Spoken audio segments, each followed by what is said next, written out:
बहुत बड़ा सवाल है, बहुत बड़ा है।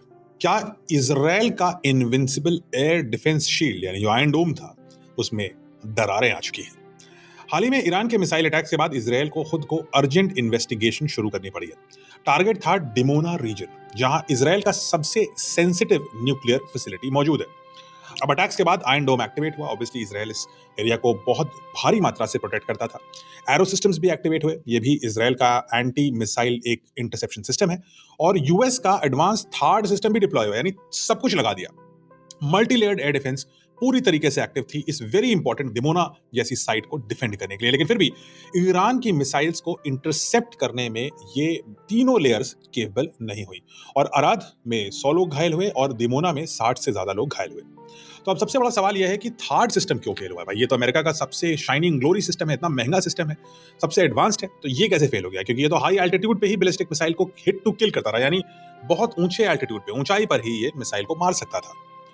यानी प्रिसिशन के लिए बनाया हुआ एक सिस्टम क्रिटिकल मोमेंट पर फेल हो गया और डिमोना जैसे न्यूक्लियर इंपॉर्टेंट साइट को प्रोटेक्ट करने में फेल हुआ। अब इन्वेस्टिगेशन चल रही है कि क्या ये टेक्निकल फेलियर था या ह्यूमन एरर था या बिगर पिक्चर क्या है, ये जानना जरूरी है। ईरान की मिसाइल स्ट्रैटेजी तेजी से इवॉल्व हो रही है, बहुत तेजी से सीख रही हैं उनकी मिसाइल्स।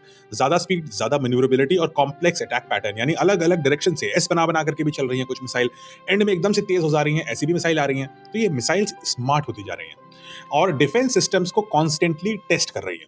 मॉडर्न वॉरफेयर में एक भी फेलियर काफी होता है, क्योंकि जब टारगेट एक न्यूक्लियर फैसिलिटी हो तो जीरो एरर की गुंजाइश है, कोई एरर नहीं कर सकते आप। सब मिला करके सिर्फ एक इंटरसेप्शन फेलियर ही नहीं है, ये एक वार्निंग साइन है कि सबसे एडवांस डिफेंस सिस्टम्स भी, इंटरसेप्टर सिस्टम्स भी, थार्ड, एरो, आयरन डोम, ये सब भी प्रेशर में आ जाएं तो इनमें दरारें दिखने लगती। तो अब मुझे आपसे अपनी ओपिनियन चाहिए, तो बताइए मुझे कमेंट्स में कि क्या आपको लगता है कि ये जो इजराइल के सिस्टम का फेलियर हो रहा है डिमोना जैसे शहरों में, क्या ये एक लॉन्ग टर्म में वार्निंग साइन है अमेरिका और इजरायली सिस्टम्स के लिए, जो ईरान की बदलती मिसाइल्स के हिसाब से अपने आप को बदल नहीं पा रही हैं, या ये आपको लगता है बस वन ऑफ इंसिडेंट है जिसको हम रफा दफा कर सकते हैं? कमेंट से बताइए, चर्चा करते हैं, अपनी नॉलेज भी दिखाइए।